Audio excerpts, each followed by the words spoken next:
Ooh, that's my air conditioner is loud.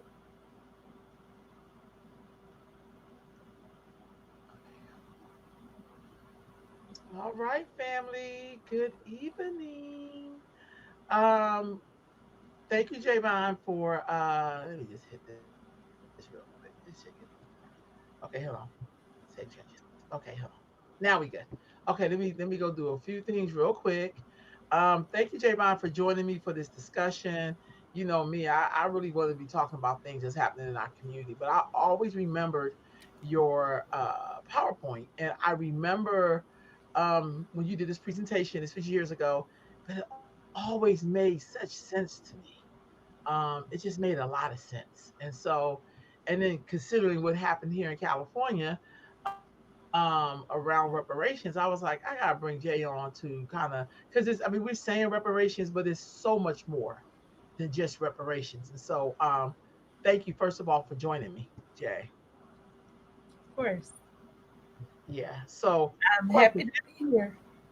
Thank you. Give me a little bit of your background. Who is Javon Muhammad? Who are you? And where you from?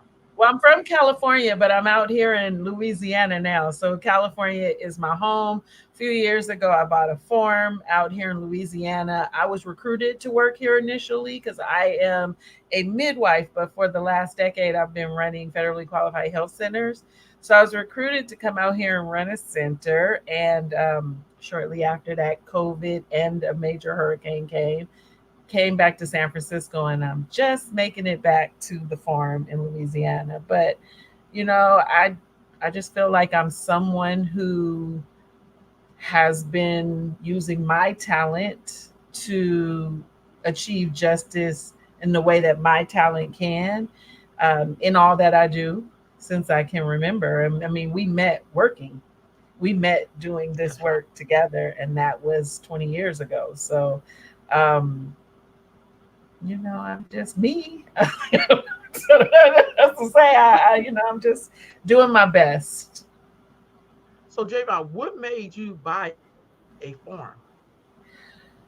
Well, um, I could talk about that for a whole show, but I'm just gonna give the quick version, and that is I am committed to growing what I eat because I am acknowledged that we are right now under food warfare. I'm gonna say we're being dosed. I come again. I'm a midwife. I come from the healthcare industry, and I have watched the wellness be taken out of wellness, like the wellness leave healthcare, and instead be replaced with pharmaceuticals.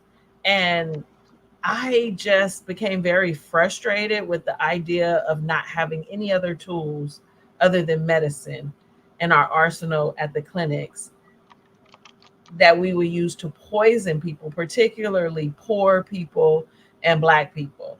And so, for myself and for my community, I'm committed to growing food, healthy food, to making healthy products, and to being part of the solution. In my opinion and in my expertise and experience, I think that what is happening to us through food, the war has been waged through food, is one of the most significant challenges that we're having now. Food affects our mental health and our physical health. And if you look at our community, our children are constantly sedated and diagnosed with ADHD or anxiety or depression. And when that's not happening, we're coming in with hypertension, with high cholesterol, with blood pressure. All of these conditions are driven by poor food, the wrong food. And even when we do try to eat the right food, it does not carry the same nutrition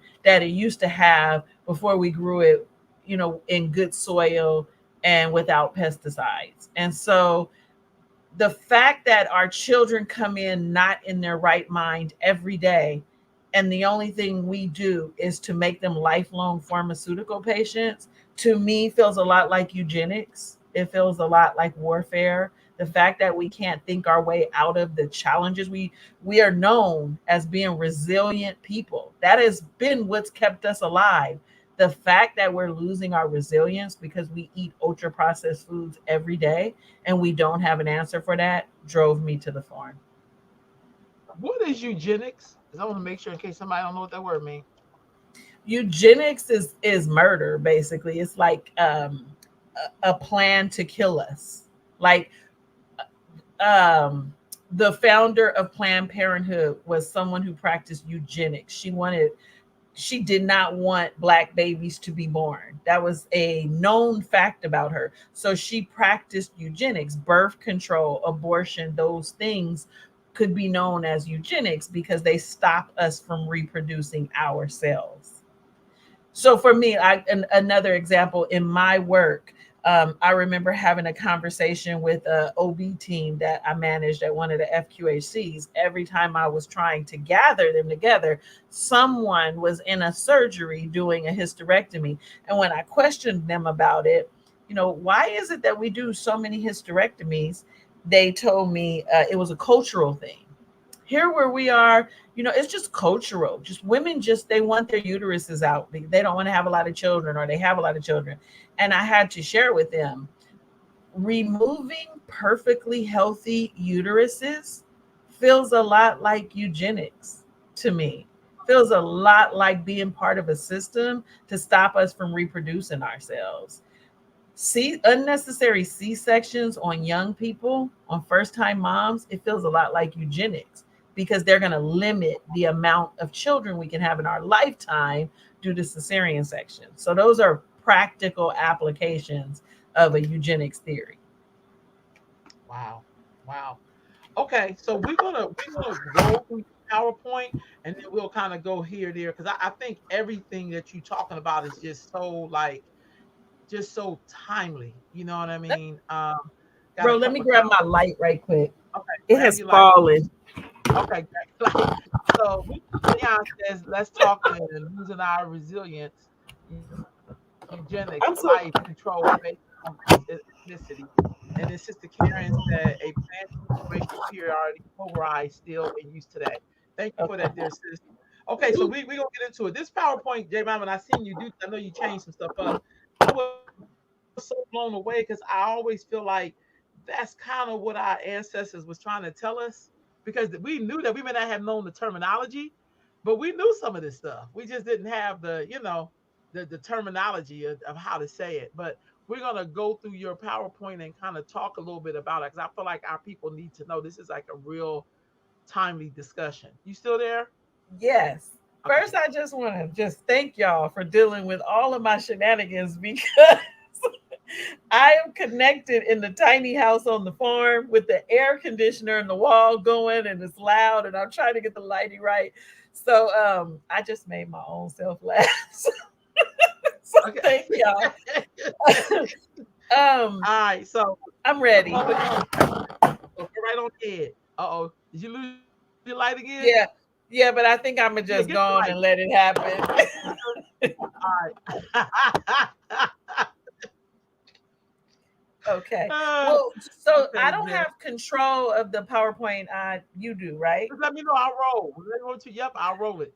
Okay, well, I just want to start with a little bit of introduction. Like this Okay. PowerPoint has been through several evolutions, and this current evolution is more catered to my current work.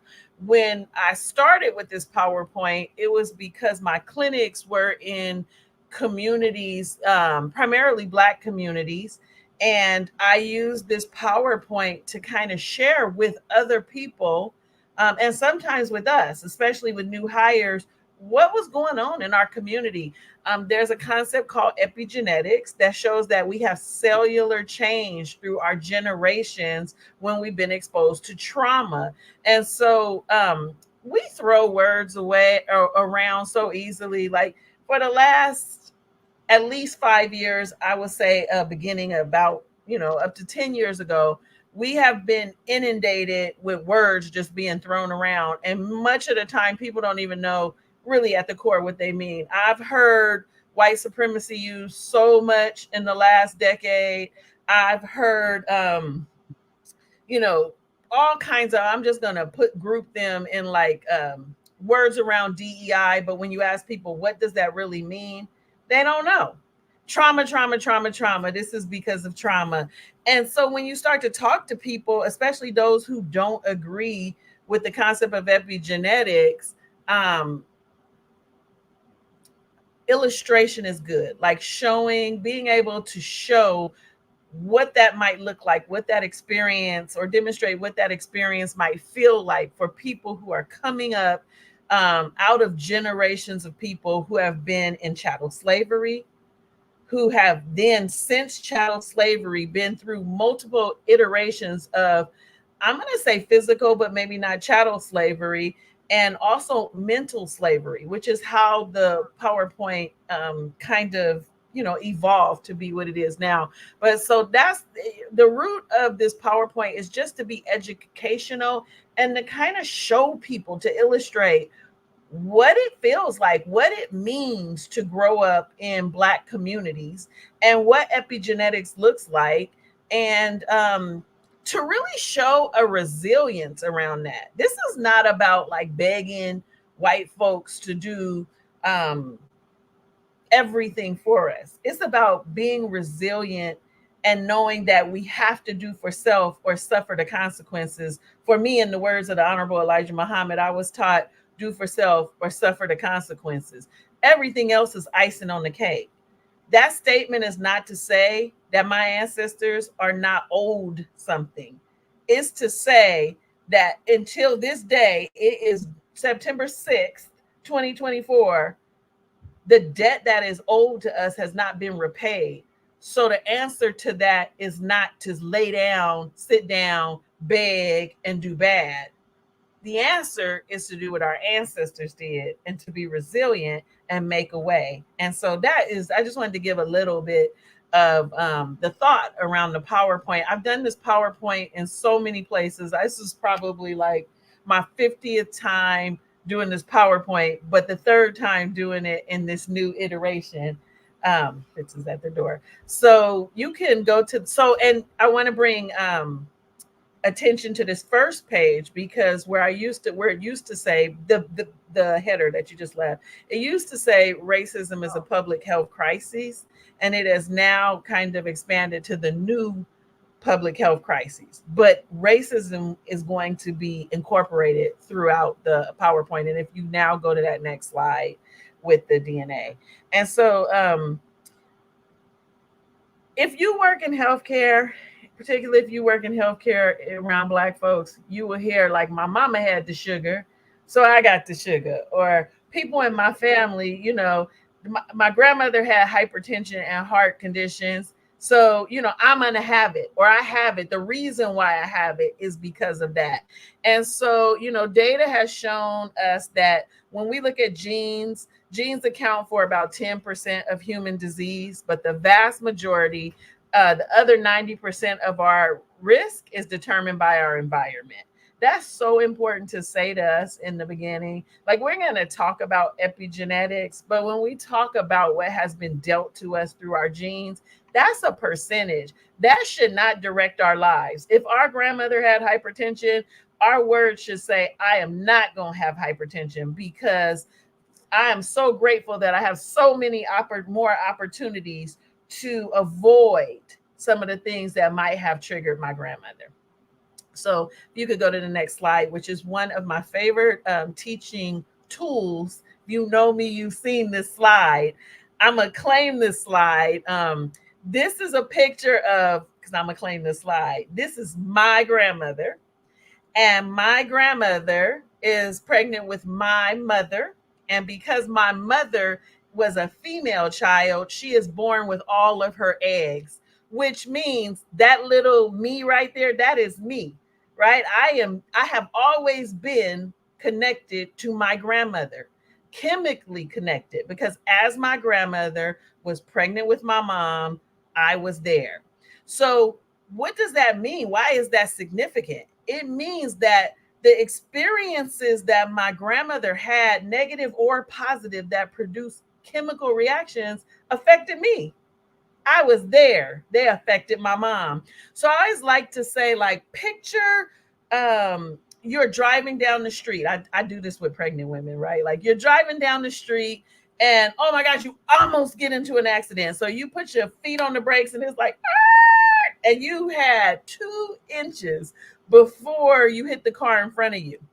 Well, the first, you're going to have a lot of feelings going on in that moment, right? Like, oh my God, I'm anxious, it's fight or flight. The hormones are in the blood because you almost just got seriously hurt in an accident. Well, that produced a chemical reaction in the body. And you knew what it was for, right? You just got in an accident. So, all of those things you're feeling, you have context to why you're feeling them.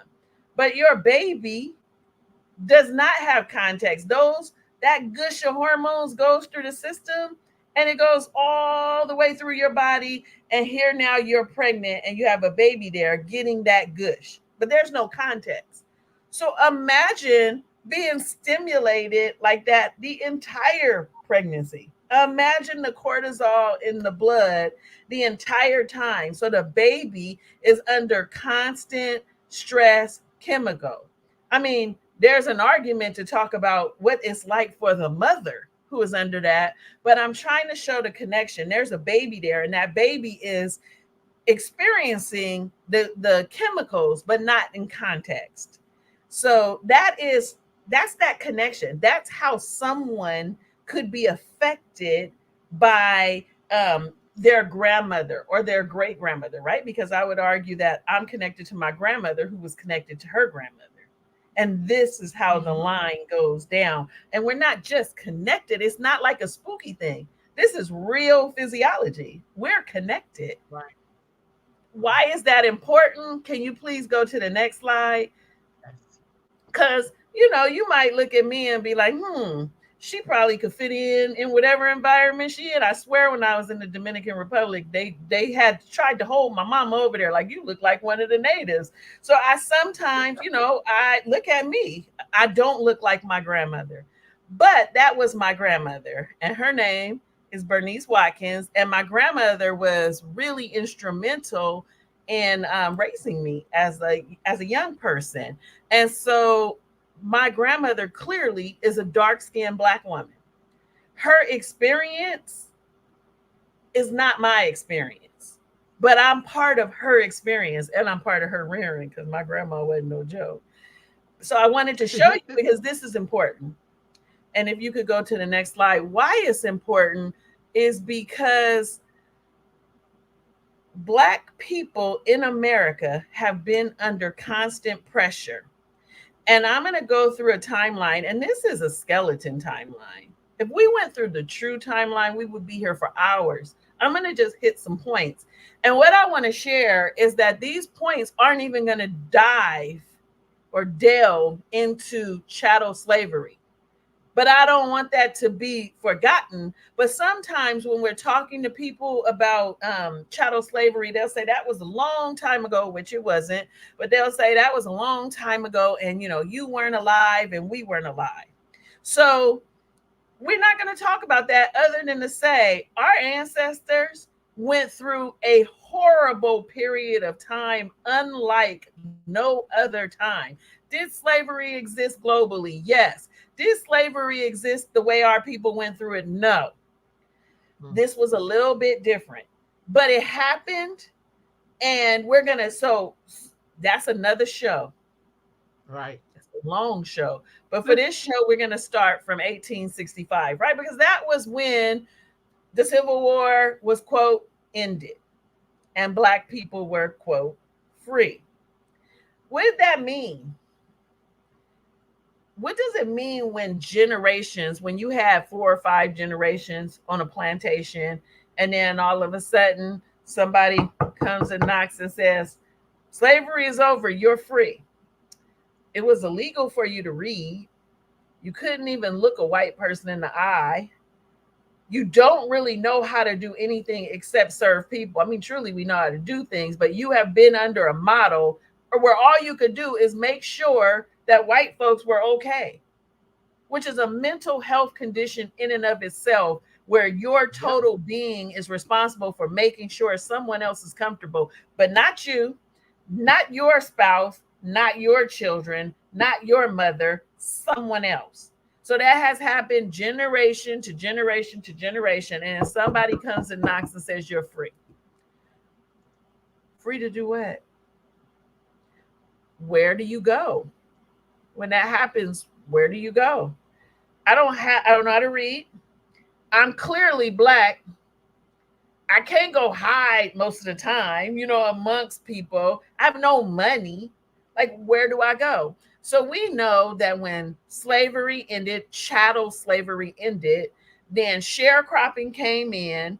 And to add on to sharecropping, because sharecropping was, a scam, you can stay here, you can farm the land, and we'll give you a cut of what you farm. But we know today that from overwhelming data and evidence and stories that people never got out of debt. They were still in slavery as sharecroppers, but they just weren't legally in slavery. But let's put that to the side and say 1865, the Civil War ends. But because Black people were never intended to experience freedom in America, the next year, the Black codes come in because it's like, oh, y'all gonna be under some type of law because you don't get to experience freedom in the way we experience freedom. You have to be controlled. So the Black laws come right in, or excuse me, the Black codes, and Black people are still kind of managed. Not only that, to keep Black people in perpetual terror, the KKK is formed. This is the next year. The KKK is formed, and they operate for a long time under a domestic terrorism model. That is what terrorism is. We were terrified when the KKK came on the scene. It Even though they were there, even though the Black codes came, our people were resilient and they had a way of working through that. I don't know how, but somehow they figured out how to not only work through that period, but to be somewhat prosperous, right? Because they're coming from absolutely nothing, from negative numbers. We're not even at the zero, right? Like from negative numbers. They're coming into man, they're achieving great things. And so it got to be so brutal that eventually, a few years after, and you see, I have here 1867 begins the Reconstruction period. And that is when the North has to send Union soldiers down to the South to protect Black lives because we are being terrorized again by the KKK. We have no rights, we're being controlled. And so under this period of time, called the Reconstruction, Black people are able to purchase property. They're buying the land, sometimes the land that they were enslaved on. They're buying that land. Black people could vote, and there were some Black politicians. So not only could we vote, but we voted in some people because Black people were kind of numerous in the South at that point. And so we are starting to experience, like, to get ahead. I want to stop here for a minute in the Reconstruction period, and I want to share that at this time, white former plantation owners were granted reparations. And I think that's one of the most important things that we never hear is that because white plantation owners lost the ability to own people, they went to Washington, D.C. and appealed to the government to pay them reparations for their losses. Those reparations were granted. So when we talk about reparations, I there are ancestors to the white slave owners who received reparations. Those reparations, we could argue, helped their family and helped them to maintain some semblance of wealth. That happened. Near the end of the Reconstruction period, the Democrats wanted something from the Republicans, and so they did a little negotiation. They wanted a presidential candidate, and the Democrats, excuse me, the Republicans wanted a presidential candidate. The Democrats were like, that could work, but you have to pull back the Union Army. So they got together because it's two sides of the same coin. They negotiated and they pulled the Union soldiers back. Once that happened, then it went right on back to how it was. Uh-oh. Oh, Jaden froze. It was getting good. So y'all, while she's unfreezing herself, I'm trying to send her a text. See, my thing is, we gonna definitely talk about, we talking about this mental health piece and reparations, but I think it's always good to get the backstory. And too often in our community, we just get the talking points. You back, Jay? I'm back. You know, I'm on the But you farm. froze. Okay, I know. I was just talking to you. Got back. So you Okay. froze right when you talked about how people's families, benefited from that, and the things Yes. went right back onto the way they were. Yes. And so that's what I was going to say about convict leasing. We entered into convict leasing, and convict leasing allowed again black people to be put into a form of physical slavery. And so that looked like first of all, you could be convicted of a crime at the word of a white person, right? So you just walking down the street with your homeboy and they say that was the one that did whatever. Well, you would go to jail, and of course you would go to a courtroom of no one who was your peer, and you would be convicted. Oftentimes when you were convicted to do work. Oftentimes you would have to Wow. work for your former plantation owner who been trying to get you back anyway, but now they've accused you of a crime. Remember, we were only given freedom unless we were convicted of a crime. And so this was being done a lot. So if you did not go back to where you were and work on that plantation, then you went to mines. So this was a period of time where black people were literally worked to death in mines, and they knew Wait, it. Like as they mine got like the sent coal is? in mines, like coal mines and mines. Wow. And so yeah, there's a lot to say about black people working in that industry because they have been convicted of a crime. That happened for a long time. Anything I'm talking about, it wasn't like a year. When you look at the years, it was a minute 20 years. That's half a century. That that that that was convict happening, right? Like, and so under it had under that different under that iterations. word. It Under had that word. mhm, mhm. So then we want to think about Jim Crow, right? Because Jim Crow was separate or equal. Most of us will know about it. You know, in the 30s and 40s, we see, you know, that fountain. If you white, you drink here. If you black, you drink here. Jim Crow was another iteration of black codes. And it was just always to remind us that you are not equal, that you do not get to experience freedom in the same way. Jim Crow lasted a long time. I Yeah, want like to go 70 back a years. little bit in this timeline because my grandmother was born in 1930. And I think that's important because now y'all done seen a picture of my grandma. You know her name. She was born in 1930. So she is in the thicket of all of this. She was born in Fort Worth, Texas. Well, now we're getting Mm. to Jim Crow, to the end of Jim Crow. 1950, I have on here. My mother was born in 1953.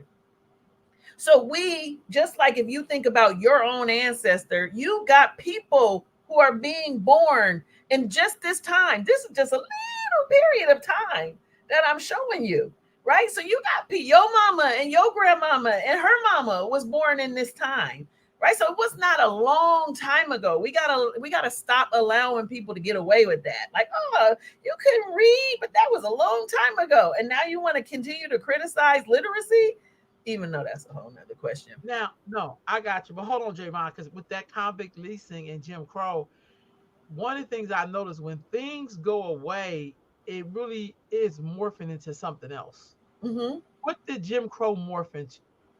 What did convict So leasing morph into? They didn't go away. There's no way. right, Just so like we slavery gonna didn't go away. continue. We gonna continue on the spectrum. We'll Oh, see because we're gonna carry this on.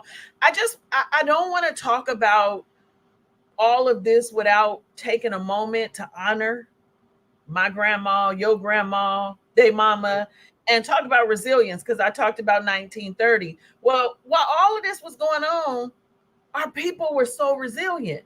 And so they weren't like, oh my God, I'm gonna wait for them to write me a check or a grant so they could make me free. They understood what was happening, what was right in front of them, right? So they were creating right through all of that they were creating. So when we look at 1921, we got to talk about Black Wall Street. Or when we look at Yeah. 1923 Rosewood, because in the midst of all of this that we just talked about, our people were creating some of the most successful communities to this day. Like we talk about Black Wall Street to this day because it was amazing, right? You read about that and you're like, that was us.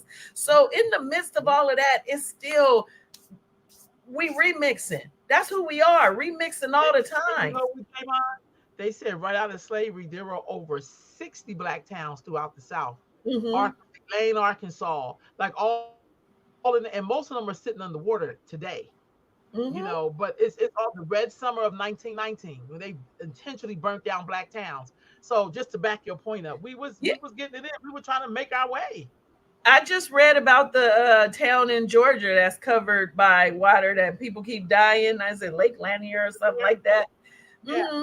yeah, But so yeah. coming out of Jim Crow, we're going into the civil rights movement. Can you go to the next slide?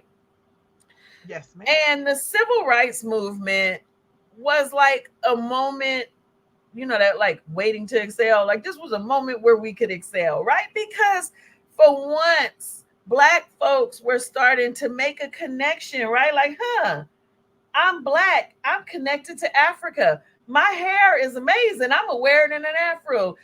I'm gonna wear a dashiki, right? Like whatever little pieces. Imagine having all of that torn away from you and you grasping for pieces. Every piece is a win, right? So the civil rights movement is the era of Black and proud. It's the era of James Brown. It's the era of somewhat a different kind of unity and awakening. And also, the Southern Christian Leadership Movement is there. We got the Black Panther Party. We got the Nation of Islam. Like, it's a moment where we're talking about Black things and Black creation. In this moment comes the school food, the free lunch program. To this day, if our Hmm. children eat free lunch at school, we need to thank the Black Panther Party. To this moment, if Right. we receive health care at a community health center, then we need to excuse me, the Black Panther Party, because Black folks are creating one thing. If you study the history from beginning to end, one thing I love about Black people is that when we create it for everybody. That's Anybody right. eating a school lunch today benefited from the Black Panther Party. Anybody going into a clinic Free today. clinic. So Hmm. when Black people are okay, we create and we make a way for everybody. And that just has to be said because we'll come back to that later. But so here we are in this moment of time. I love when my mother talks to me. My mom grew up in San Francisco, and when she talks to me about the Black Panther Party and things they did in the community and how it felt, I love to hear that. So we're in that moment, but we can't be in that moment, right? Because remember, this has been always been about classism and keeping, racism, Mm. but in a way, classism, right? Like these people are here to work. This is not about being competitors. It's not about being equal. This is Hmm. about work. The proof is in the timeline. So here, people are learning things. People are getting strong, right? Like the Black Panther Party, the Nation, the Southern Christian Leadership. I'm leaving something out, but they're all getting strong, Nick, right? it's all of them. Yeah. Yeah, people are joining, and that's scary. That's scary for the government. I left something out with Black Wall Street because I want to make that connection now. Black Wall Street grew. It was strong. It was economically sound, and it was torn down in the blink of an eye because of the accusation of a white woman that a brother in an elevator was Hmm. inappropriate with her. And that it ended up with community violence, white community violence against the Black community. But the US government also participated in Hmm. the annihilation of Tulsa, Oklahoma, Black Wall Street via dropping a bomb. Hmm. So move wasn't the first time. So, Absolutely. that being said, while Black folks are having a moment of enlightenment in the civil rights movement in 1971, J. Edgar Hoover, the head of the FBI, says, this has to be stopped. It's getting too strong. And this is all, now we get into documents, right? Because we're talking about the government and the FBI. They formed the counterintelligence program, and the goal is to prevent the rise of a Black messiah. That is Javon, documented. before you get into that, let me just say this. When you said that, it just made me like go bing. I think Mm-hmm. also there is something when Black people attempt to create something that's theirs. See, the whole thing around slavery was to create a new people without an identity. When it Mm-hmm. looks like we're about to have an identity that's ours, we can't let that happen. Like, no, y'all supposed to be what we want y'all to be. And we Mm-hmm. see that now. Most kids who get in trouble in school and they're being somewhat defiant, it's because they sometimes trying to make their own way. And then it usually be the teacher who can't don't know how to mold that. Is like, we want you to show up like this. So when you said that, I thought like, wow, we were loving each other, we were producing with each other, we were working stuff out, we were discovering, the things that had been stripped from us. Mm-mm, no, absolutely not. Yes. So, Yes. Agreed. So basically why I have brought back the Black Wall Street was because I wanted to again show this counterintelligence program, that was a state sponsored program. This is not like Billy Bob from down the street coming to inflict harm on us. This is the United States government, the Federal Bureau of mhm, Investigations. And what they do is they send informants in to all of those organizations with the goal of bringing them down and bringing them intelligence. What does that look like? Well, we all know it looks mhm, like Martin Luther King being murdered. It looks like Malcolm mhm, X being murdered. It looks like Fred Hampton being murdered. And the way they did Fred Hampton, I mean, they mm. had an informant to get in, work through the organization, and give them a Give a floor blueprint. plan of his Yes. house so that they can go in Yes. and kill him. So, this is the United Yeah. States government that we're talking about. So, at a low point for us, they bring down somewhat these movements. Mm. And some of these Talk about movements garden. are, some of them are still working to be strong, to get as strong as they Yeah. once were. Um, I want to move into, so Black folks are resilient. So we talked about civil rights, and then the counterintelligence, also called the COINTEL program, comes, and we down, but we not out. This is just not who we are. And so we remix, we getting it together, and then we get dealt the big blow. Once Ooh. again, once again, Whew. this is state sponsored, or should I guess I'm gonna say state sponsored, but the CIA works to put strategically place crack cocaine in Black communities. This Now, wasn't moment that to in fund the war time, though, Taylor? huh? Weren't they trying to wasn't they trying to fund the war though? Yes, the Iran Contra. This is that Iran Contra period. I just, Mhm. bro, I just went to Uh, see Ronald Reagan last night, the movie. Oh, They okay. I didn't told the know about whole that. Okay. story. They told the whole story, showed a few pictures of Iran Contra, ain't talked about none of this. None of this. Um, and I said to Fitz, because the movie, if you didn't know, would be a nice movie. It was a good movie. But that point right there, it's like, wow, you're highlighting the work of this president in, like, bringing down the wall and bringing down the Soviet Union. At home there is a whole people being destroyed, no mention in the Wow. movie. So this is placed in strategically in Black communities, and this is something like we not knowing how to be resilient about, because it's highly addictive and it's collapsing people's lives. So in this moment, children are being removed from homes. People are doing unspeakable things. They're on this highly addictive drug, and the fabric of our community is being changed. The way we keep house, the way we keep ourselves up, what it means to be a Yeah. family, what is the nuclear family, how does so many things are being impacted in this moment in time. And this is put on us. It's put on us intentionally. Mm-hmm. I can't say we were as resilient as we were in the past because crack hurt us. And to this Yeah. day, September It's 6th, still hurt. 2024, we are still struggling with the result and effects of the crack epidemic. Um, to now we got to partner with that Mm. because while crack is brought into our communities, it's strategically handed to the black folks. Black men are being incarcerated, right? Because there becomes a drug market, so people are using crack, somebody got to sell crack, both will get you in jail. The government is behind the scenes working on different sentencing. So if you're caught with Mm. crack cocaine, you will receive a harsher sentence than if you're caught with powdered cocaine. Yeah. Powdered cocaine, of course, is marketed to the white community, crack cocaine to the black community.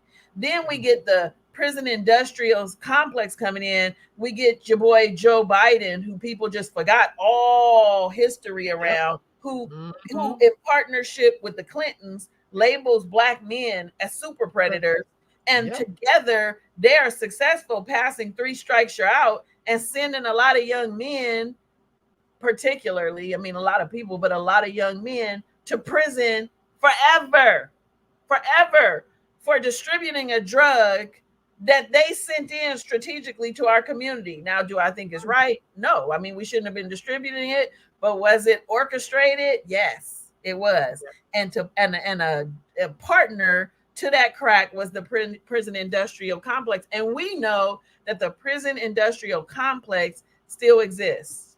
I am here in the state of Louisiana right now. I have been told that we house the most prisoners in the country.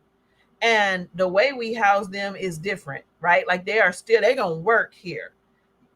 There's going to be like chain gang work here in this hot weather, in this sticky weather. Um, I read the other day that second degree murder here, we were looking up what is a life sentence, and second degree murder here gets you a life sentence with no opportunity for parole. And the reason we were just kind of looking at how many years a life sentence was when we were talking about San Quentin. And for some crimes, a life sentence is around 25 years and you can get out. So sometimes when you hear people who have three life sentences, that's why, because they could have got out in 25 years. Well, here, there's none of that. And they have the most prisoners in the country. So this was hand in hand. If you could go to the next slide, Ro. I do want to Yeah. say that during this time, because we got to have our wins, we had Fillmore. I'm from San Francisco, so You we pause had Black communities. Yeah, this you one can. right here. Yeah, you can stay here. So we did have Okay. wins. There were Black communities being built all around the country. Um, the reason why I had that previous slide that said crack cocaine and it was in red is because I have to remind myself all the time that I'm 52 and my mother was part of this disaster. So I noticed that my neighborhood, I grew up in a community at that time called Fillmore. And when I was about 8 or 9, I noticed changes in that community. I know you could see it. My community was awesome. All my maternal family lived in the matter of blocks. And we could just see, anybody with eyes could see the changes. And I was only a child, right? But I have to remind myself that today, if I'm talking to a 35-year-old, they don't even know Black people. They only know post crack Black people. And post Mm. crack Black people are Mm. different. Right? I got to know my Yes, they are. grandma, in 71, in 72. I mean, I got to know Black people, and I'm so grateful for that before crack. Mm. I talked to some elders. This is what this slide is about. I talked to some elders about what life was like pre-crack and post-crack, and these elders were in Marin City. So when I was preparing this slide deck, they were said the same thing. Black people who know will go to Rosewood and Black Wall Street. And so they brought up those communities. They talked about the pride in working families coming to Marin. A lot of people came to Marin, to the shipyard, from the South.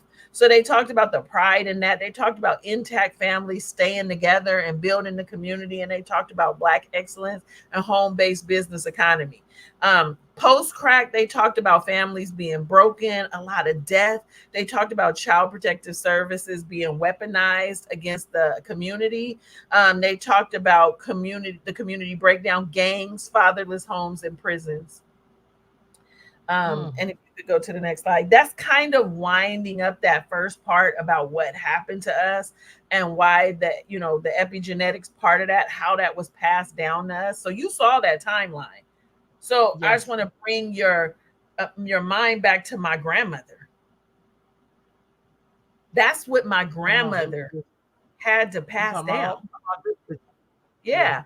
So my grandmother, those were her experiences. I learned as an adult that my grandmother, at the time that she was having babies, was a maid in Marin City. I didn't know that because as I grew older, my grandmother had achieved some success. She was a aide to Dianne Feinstein, and she had achieved some success. I never had it in my head, the journey, as I was a young, when I was a teenager, I only saw that part of my grandmother's life. And I never thought, oh my God, she might have went through this or went through that. My grandmother was a maid in Marin City. Mm, What does that mean? So everything I shared with you is just proving that our ancestors, our elders, us, we have been under a constant flood of cortisol, that fight or flight mm, hormone. We just been, and mm, even if we didn't want to be in it, even when we're trying to be strong, we got the words in our mind, people in the community saying this is what's happening to you. Like, we're under constant cortisol. And so that can present mentally or physically or both, right? So mentally, that might look like depression or anxiety. Imagine always being under cortisol, right? Or disassociation and self-hatred. And what I put by that, it's not so hormonal, but it's the idea that some Black people will do all that they can to be different than the other Black people. Like, oh, that's them people over there. That's not like me. I put that under mental health issue, because how does that feel to not even be a part of the people you're a part of? But you think that you have to separate yourself for any level of success. And then physically looking at, hypertension and cardiac disease, diabetes and obesity, and other things, right? Other things as well. Um, we know now that they talk a lot about Alzheimer's being type 3 diabetes, like that constant sugar in the body. So all of these things, this is how they affect our health. And sometimes without a demonstration like this, we don't know how to say that. People will say, mm, oh, racism causes hypertension. And then when you get called on that, you're like, I don't know how that happens. Well, this is how that happens. And so this is the importance of just knowing that, so that we can at least share with people there is a way out. There is a mm, way out. But because I don't want to get lost, and not really address the idea of what you said. As we went through that timeline, one thing ended, another thing started. One thing ended, another thing started. One thing ended, another thing started. Right mm. now, there has been anti-blackness. I believe there will always be anti-blackness. I just, until Okay. somebody can change the way I think, that's what I feel. I think the key is how we respond to it and how we raise our expectations and standards around how other people are going to respond to us. Part of it being our own accountability, how we show up, how we present in the world, how we love each other, how we build community. But as we move forward, there's a new assault on the table, and it's affecting all of us. But some Yes. people weather it better, right? Like, some people have more resources, so they Yes. can weather this storm better. But basically, poor folks, wherever they at, and Black folks, some of them being those poor folks and some of them not being, because all black people are not poor, right? We got black folks that's doing things, that's getting things, that's having resources and doing the best. So that's why I say there's Yep. a new assault, and the most vulnerable people to this assault are the people of any color without resources. And so if you go to the next slide, the next slide, I don't know why it didn't fit in there, but if the question is, what about the food? Because now we're being attacked. The simple truth about food trauma and the over medication of our communities. Right now, we have entered into a space where we can't control any of these things happening around us. As we went through that timeline, there was some semblance of, I can do better if we do this. I can do better if we do this. Together, we will achieve this. Right now, we have an assault going on around us, and we can't really even put our finger on what it is. But it is 100% absolutely related to the food we eat and the environment that we're in. The food we eat is poisoning us 100%. Mm. If you're poor with less resources, you're getting poisoned more potentially because you have less opportunity to buy your way out of it, to buy quality foods. When Mm. I say that, I'm going to prove my own self wrong, but I'm saying that is where we're at today. Poor folks are like, I get SNAP. I go to this poor quality store because a fact is that if you live in a lower resourced area, you receive lower quality food. That's the way supermarket distribution happens. So where they know people will pay more money for food, then people get better quality food. But if you grew up in the hood, everybody has a story about one of these ghetto stores. Like for me, it's Foodland. It can go food co where we just nothing looks like we should be eating it, but we have to eat it because it's what we have. 95% of serotonin is produced in our gut. 95%. Logically, without that knowledge, if you start thinking about depression and anxiety and you're like, oh my gosh, I feel so sad, I can't get out the bed, I can't really function, you would think something's wrong with your mind, right? Because it's up here. So you would think, I need medicine because something's going on with my mind. But the truth is, only 5 to 10% of serotonin, which is known as the happy chemical or the happy hormone, is produced in your brain.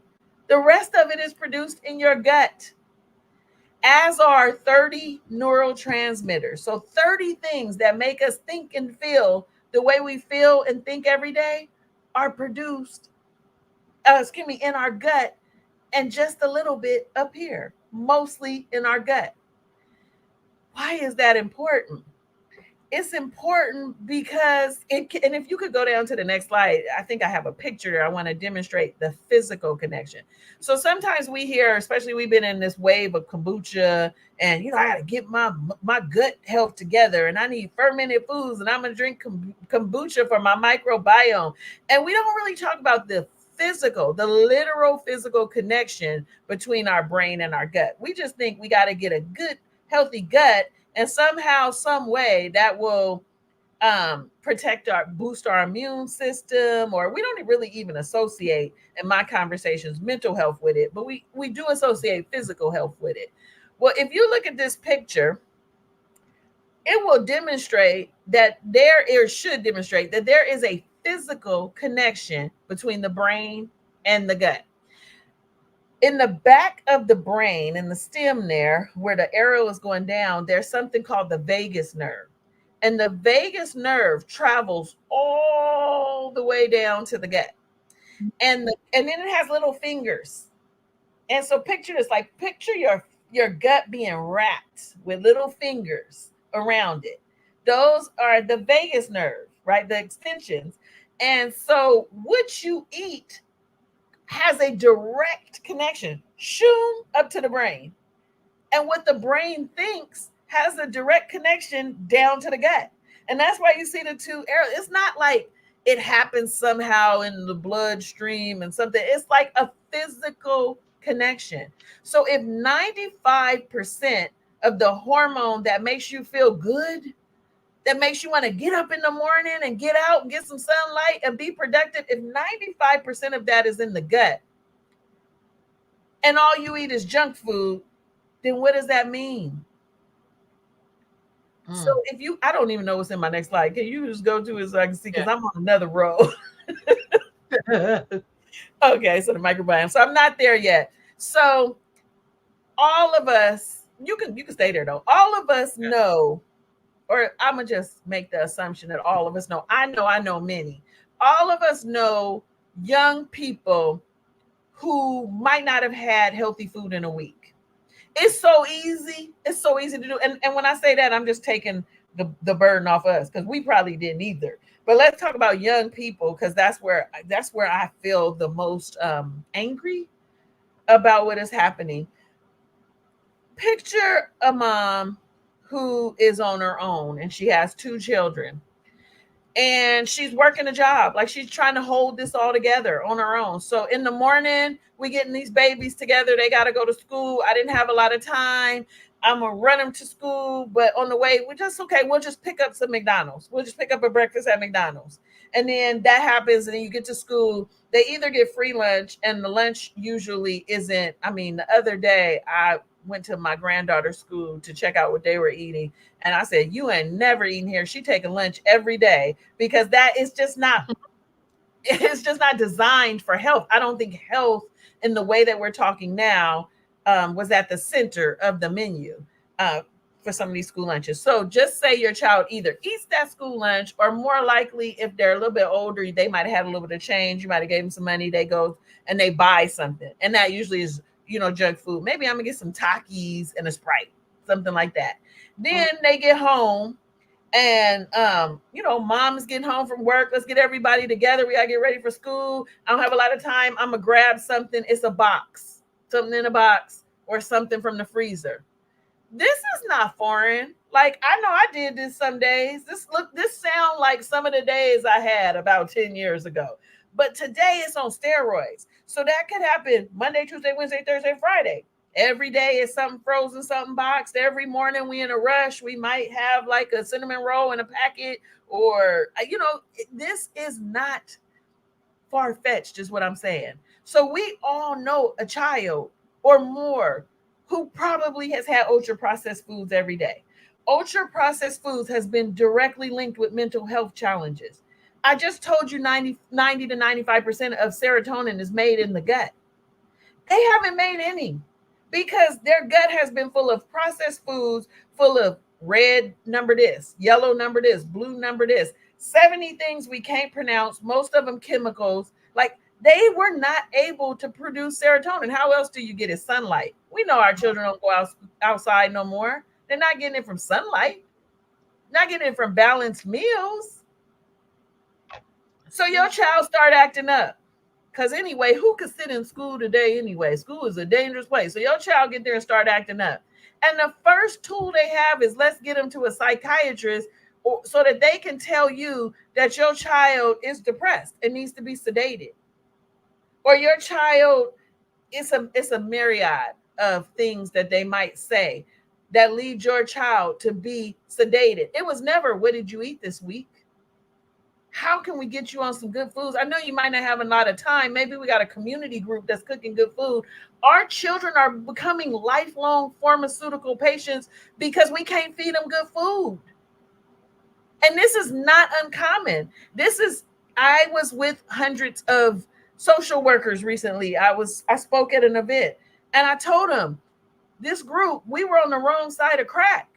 We were weaponized then. We're starting to be on the wrong side again. You cannot let the medical system come into one of your clients and medicate them before you have researched what kind of food they're eating and try to give a solution. We are being medicated and it's a crisis. So, what helps us, right? Like, so building a strong microbiome helps us to build serotonin, other necessary neurotransmitters, and also protect our physical health. And to do that, we have to have a diet full of fiber and vegetables. If we're not doing that, we're not building up our gut. Our gut, our gut, when I say our gut, I mean our intestines, right? Lots of intestines. They are covered by one layer of cells, a teeny layer of cells. Those cells replace themselves every few days. But if we're not eating the right foods, the microbiome is not protecting them, and holes are getting in the midst of them. And what should be inside is getting outside. When we hear chronic inflammation, everything is chronic inflammation, that's where that's coming from. What helps it? A variety of vegetables, lots of fiber. Things our grandparents and our mamas used to eat: beans. We don't want to eat beans because poor people eat beans. Beans are one of the best things you can eat for the gut. Somehow they confused us, and now we don't want to eat from the ground, from the earth. Mm. So one of the greatest things that we have, Ro, we could talk about all kinds of things that's affecting our community, but if we can't produce resilient thinkers anymore, it's a done deal. This food is taking away our ability to be as resilient as our ancestors and elders that we talked about in the last slides. And we're not talking about it. We're not talking about it as a community. And so even when we think about metabolic disorders like diabetes, when we think about hypertension, those things are all connected to the microbiome, a lack of fiber, and not having enough diversity to build a strong microbiome in the gut. And we eat too much. Somebody somewhere told us we had to eat 3 times a day. It's a lie. And so I was watching a document. I know this because I was taught this in the Nation of Islam, but I was reading something or watching something, and they cited the person who lied and said breakfast was important. It was part of, I think, Kellogg's plan to sell cereal. Oh, Breakfast is not the wow. most important meal a day. When we eat 3 meals a day, we are drugging ourselves. We do not need that much food. We can't heal. And then, That's oh right. Lord, don't let's not look at the snacks.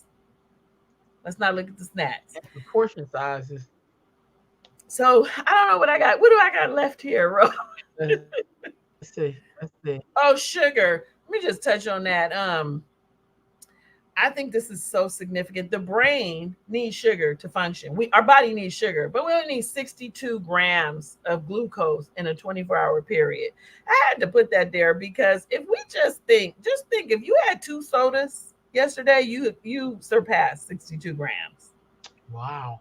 So if you go to, because a soda has about 40 grams of sugar in it, right? So if you go to the gas station and you get the big one, what was the used to be called, the big goat? Gulp. Gulp. You Yeah, the have big gulp. just from drinking that sugar, you have surpassed the sugar that your body needs. So now, because here I have 2 sodas are about 98 grams. So now you got all this blood, I mean, excuse me, all this sugar trying to figure out where to go, causing inflammation in the brain. Remember, I told you all that new research about Alzheimer's is talking about that sugar just giving inflammation to the brain. But that's what we're not talking about the sugar. Okay, next slide. Mm. You can go to past that next slide. One of the things that I wanted to share, I kind of shared that the microbiome starts to change itself right away. I have in here glass storage containers because another way that we're affecting our brain and the way we think and our mental health is through aluminum foil on our food, plastic containers. You might have heard they have so much new data that says humans have so much plastic in their blood. We got to stop that. We have to start slowly replacing plastic in our And, house with glass. and I heard that, and I also heard that foil contributes to Alzheimer's. It does. And so think about the deodorant when we start taking the aluminum out. The argument against vaccines, some people will cheapen that argument, but some of it was aluminum in the vaccine. When we think about a newborn baby at 5 minutes of life receiving a hepatitis vaccine, which has aluminum in it, that's a neurotoxin. We're already trying to get that out of all of our products. You're starting to see no aluminum, no aluminum, no aluminum. That's a neurotoxin. So why do you shoot it in a baby's body? We're under attack. I'm saying we are under attack. And these things we don't even know. It's like, well, what can I eat? If you drink water, it has fluoride. Fluoride is a neurotoxin. They don't even have enough data to show that it's worth it for fluoride to be in water for strong teeth. So we're gonna give you strong So, teeth, but we're so, gonna mess so, your brain up. Javon, hold on just a minute. First of all, Sister Jefferson said, what's the amount of sugar we need in a day? 62 grams. Okay, that's one. Second thing, Javon. So did this need to give everybody the jab and all that stuff? Why is that? Is it because we're with other humans and our stuff isn't the same, or like why do we need to have all these shots? Or are we with people who are subhuman, quarter human, full human, cats, dogs, and a billy goat? Like what? I Why? can't speak on Why? that. I can't speak on that. I will say that, what they said was, vaccines are going to boost the immune system. Um, I mean, there's so much controversy over the COVID, or excuse me, the jab, the vaccine.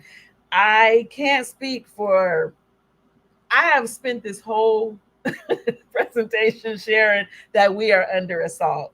And I think we have to be very careful about what we take. My children, you've known me for a long time. My children are not vaccinated, and it was because I did not want them exposed to all of those things. I definitely did not want them exposed to an experimental vaccine. And that's what I will say about the jab is that when it first came out and it was experimental, I thought it best for me to take my chance rather be a part of the pharmaceutical system while they literally experimented, in my opinion, on people. And so, my mother came to me and said, oh, she was resolute. Look, the vaccine about to come out, I'm getting it. I don't care what you say, I'm getting this back. I want to go outside. Because she had been inside. Like they had us, we were scared to death. And I told my mom, if you want it, you should get it, right? Like it's not about me telling you what to do, especially if you're terrified and your quality of life is taken. I'm not getting it. I haven't seen enough evidence that, would convince me to get it. I am concerned right now with autism, with ADHD, with depression, with anxiety, with the suicide rate. When I watch a commercial and they say, oh, this magnificent drug exists to treat your depression, but the side effect may be suicide. And then Mm. their best answer to that is to partner this depression drug with another depression drug to help you with whatever came from the first depression. I mean, does that sound logical? See, that's the thing. Does this sound logical? We have to pause and say, hold on a minute. Are we as a people getting healthier or sicker? I think if we So look at mental or physical health, we are definitely getting sicker in both categories. and I don't know how much stuff they make to suit. If you, Javon, you just did a whole presentation on genetics and things you experienced from your mom and being in the wounds and being in the person before her wound and blah blah blah blah blah. Right? What medicine could they give us that would treat me the same way they would say another white person who hasn't had a care in the world? How could we both be having the same experience from a single shot of, and I'm not even just with the jab, but I remember seeing those marks on people's right here. Like, Mm-hmm. they used to have those Mm-hmm. little, you know what I mean? And at a certain point you don't see those no more on people. I Yeah, remember that was a time period. yeah. Yeah, that was a time. Robert has that. Saying that- Right. Yeah, I know some people who do have. I don't have it. I think they've been stopped by the time we came along. But I'm just saying, like, when you think of that, it's like, how can you be possibly treating me and the person who don't have any of those genetic markers that I now have? Well, the because the thought is that this is population health, right? So we're treating everyone so that no one gets polio. or no one gets. So it's not related to trauma, it's population health. The problem or challenge that we have is that because we have had certain experiences and we might not be living the best lifestyle, we come into any pandemic, epidemic, we come into anything, into the clinic visit we have it on Tuesday, sicker than the next person. So Right. like we saw with the pandemic, if you came in and you already had an immune compromised kind of condition, then you probably wouldn't fare as well as someone else that didn't. So, Right. and then I would argue, and I'm gonna put a period on that, because that we're looking at population health. So, right, it's like you got to Right. remember to take care of yourself so that when things do happen, even if you cut your finger or you get the flu, right, the person in better condition has a better chance of overcoming whatever happens to us. So it's the same with epidemics or pandemics. Now, I would like to know more about weather and environment, because when I was in Haiti and when I was in Ghana, they seemed to be weathering all of this differently than we were, right? And it wasn't as big as a concern and there wasn't the big hype. So that was interesting to me, but they were generally physically fit. They do hard work. Palm That, trees. you know what I mean? It was different weather. So that was very interesting to me. But when Yeah. you just look at it, it's kind of like reasons, like what I'm talking about, reasons why we have to be healthier people so that we can weather any of this, because it's not gonna stop.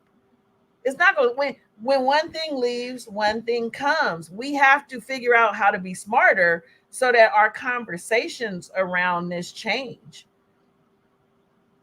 I agree. I'm right there. That's why I want to have this conversation because you have so much wisdom and knowledge, but you break it down to make it so plain, as they say, make it plain. But also, Javon, the other thing is that we deal with a lot of bullshit. Like we deal with a lot of like unnecessary stuff. Like I'm not talking before. That's like if you go out to a restaurant and the waiter comes and everybody being served but you. Now you gotta go into all shit. Why we ain't get our food? Why we ain't like it's just like black folks are susceptible to just things just really different than other people. We always have to fight for our position. We have to always fight to belong. We have to fight for housing. Yeah, fight at your damn job. You gotta feel everywhere you turn around. It's like you can't even just show up and be like, well, let me just go ahead and just go collect and do what I gotta do. Everything is almost like a damn fight, which also makes your blood pressure go up. And that's why we tend to have, more health ailments. That's why Big Mama ankles is swollen. You know what I mean? And she been working a whole damn life, but her ankles are swollen. Like, you know what I mean? We know she got hot sauce and all that. But I'm saying that's the one thing, the food. The other part is all the mental shit we know we have to deal with. I just want to argue a little bit about that. That at this point, because that is a fact, right? Like I think some of it is our fault because we won't free ourselves, right? Like we Mm, wouldn't have to be okay. having all of these arguments and be under mental duress if we would do like other communities have done and free ourselves. Like sometimes some of the things that we argue, I bro, get that. I was at an organization and because we're in the midst of this DEI work and I'm not a fan of it. I think it Okay, why is are what you it not a fan is. of it? I Why think are it you is not what a it fan of is. it, Jay? So Period. when because I think DEI needs to be an organic part of anything we do. It's not something you wear on your sleeve. You don't get a committee and then you be like the DEI committee and we're let me show you why. Let me tell you why. So, for example, I lead organizations. I think that fair and equitable processes should be part of the fabric of the organization. When you think about how you set up the organization, when you have your steps that you're doing, it should be a part of it. For example, at one organization I was with, we went through job descriptions and I said, which one of these don't we have challenges like everybody else recruiting, right? Which Right. one of these jobs don't require a master's degree? Because there are jobs that don't require a degree at all. They pull them out. Well, then why are we asking for them? Right? Like go Mm, through all of these and let's see what requires what. And when it don't require that, then let's do something else. What I'm saying is the way we set up things should be fair and equitable anyway. because I haven't seen a DEI committee yet do the work that feels organic. Separately, I think it is hurting resilience. I was at an organization and I was dealing with PhD level people. And one of them came to me because they did not want to come back to work after the pandemic and told me that commuting was inherently racist. What? This is a PhD level person making a good income with a great opportunity. And I said, how is that? I mean, if we go back far enough, we could talk about,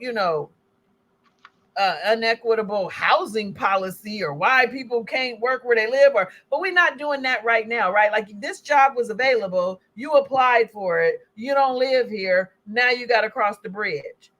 I've been commuting for 25 years, and when I'm commuting and I look over at the car next to me, it's all kinds of people commuting, all kinds, right? Like they had to make the decision to drive into work. Like some of the things that we're coming up with, all for the sake of, you know, things weren't equitable, don't always seem to stand the test of equity. In my practical I experience leading an organization, I've had some pretty ridiculous conversations about what is equitable and what isn't. And here's the thing, I'm a person who wants to see equity across the board. I love the word woke. I feel sad about what has happened with the word woke. But I also feel like there had to be other conversation because I don't think that the meaning of the word woke was meant to cripple us. I think it was meant mm, to make sure that we was looking around us and creating for ourselves. When you wake up, that means do for self or suffer the consequences, not wake up and look for every opportunity you can to tell somebody why you're not going to do something because it's racist. I don't see how that's going to get us to the next level. Time blindness. I can't make it to work because I don't do well with time, or just silly things that have happened. So I feel like it's almost like when they say the police will do better, we just need to do some retraining. Well, if a person who doesn't see another person as human, you can't train that out of them. you It's definitely not a cannot. training issue, right? Like it's a hiring issue. Mm, And so, I think that the effort should be in building a team that understands from the core what equity is, and in integrating that in every part. Like I said, if you don't need a person with a master's degree to hold a job in a department, then why do you have that there? That's called, and that's of any color. You know what I mean? Like take the degree away and give somebody a fighting chance who maybe didn't have a chance to go to college. To me, that looks like equity. I'm not saying a person that's not qualified for the job. A person with work experience usually is the most qualified person for the job. So that argument that DEI causes these diversity hires that aren't qualified, that's not fully true. It's just that when things change, people struggle with it. But I'm seeing the destruction of a culture that has helped us to be great be destroyed because of laziness and excuses. And I think those things can hide under conversations about diversity, equity, and inclusion. Be great. Show up and be great. Show up and do the job you got paid for. I watched a TikTok this morning on the millionaire. I watched the show, Anton Daniels show, and the person recorded themselves being fired from work because that's mature, right? Like, and basically HR called and they were like, we gonna have to let you go because you always late.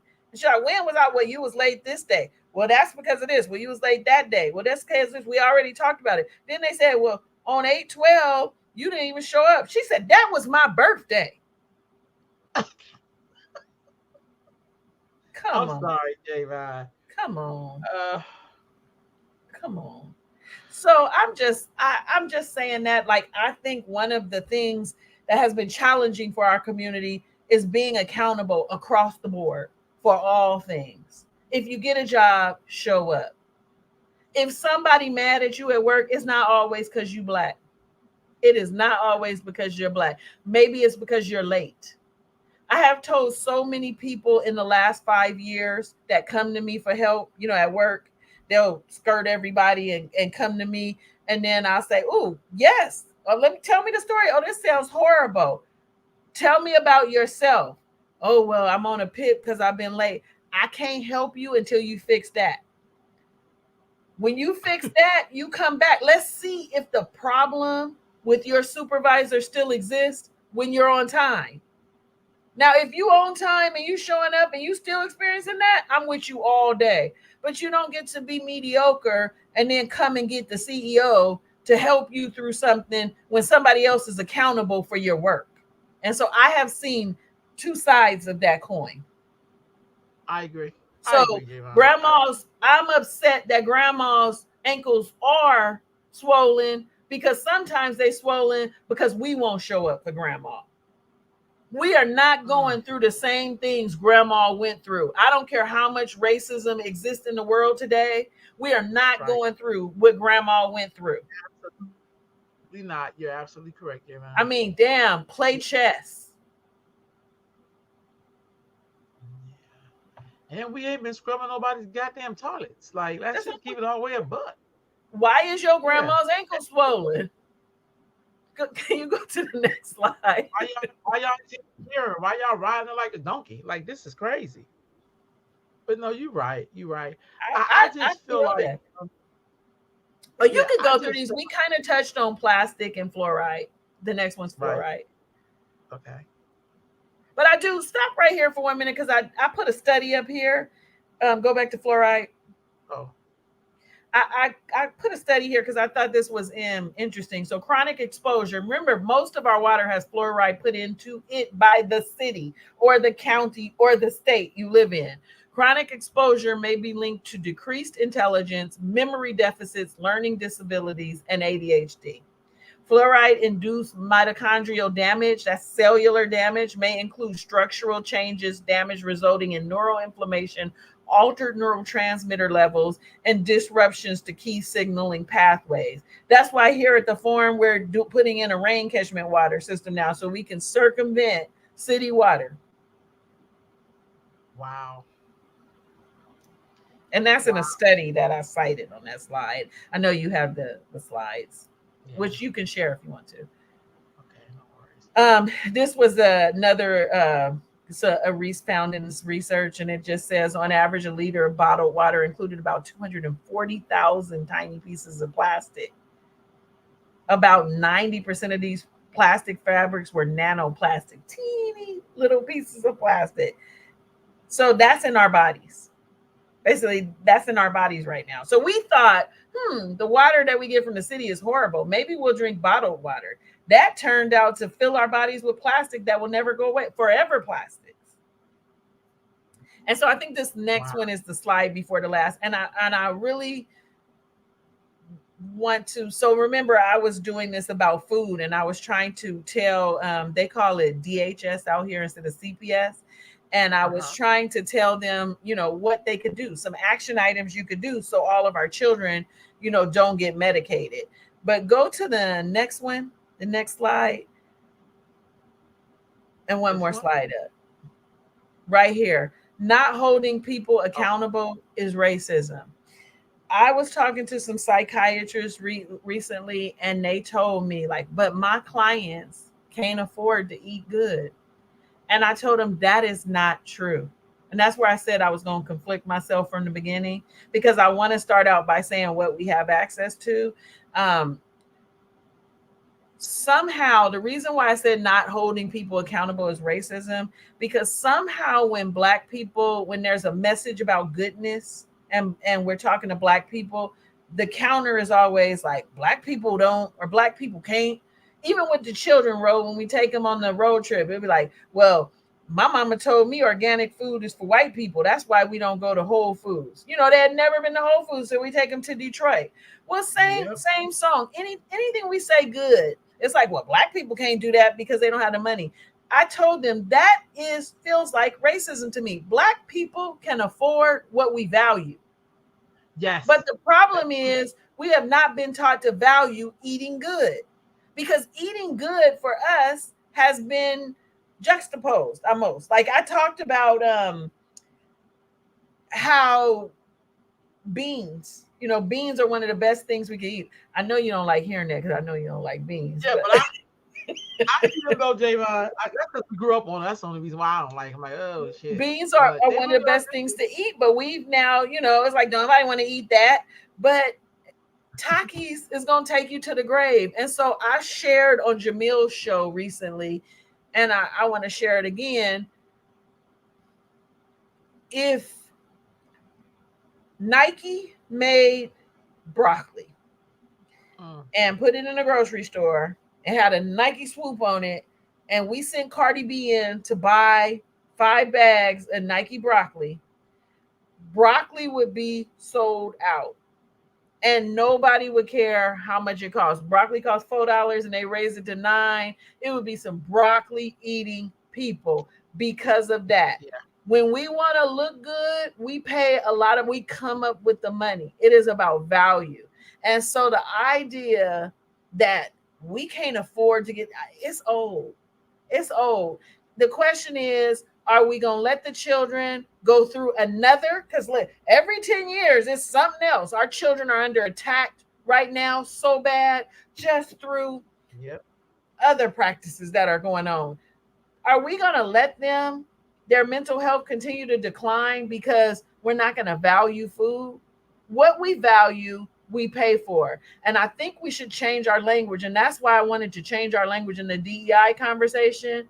No, I'm going to need you to show up. I'm going to need you to be present. If you can't, I am so connected to the mama who is trying to do it all. I think the community should step in. I think some of the churches should start having dinners so that people won't go to McDonald's. Instead, I don't know. I mean, maybe it could be some contributions. People who would be cooking give their money to a group and it's community dinners. This is an epidemic. And we got to support each other. Because I'm saying a lot, but a mama can't do it all. She can't be by herself, have 4 children, cook good food. She can work toward it. She can start to change her language. She can start to make sacrifices and be in groups. It's like homeschooling, right? Like sometimes people can't homeschool their children, but they can sacrifice and get into a homeschool group and be present one day. Same That's right. thing with That's each right. thing. And so not holding people accountable for me feels very racist. I think black people can do whatever they want to do.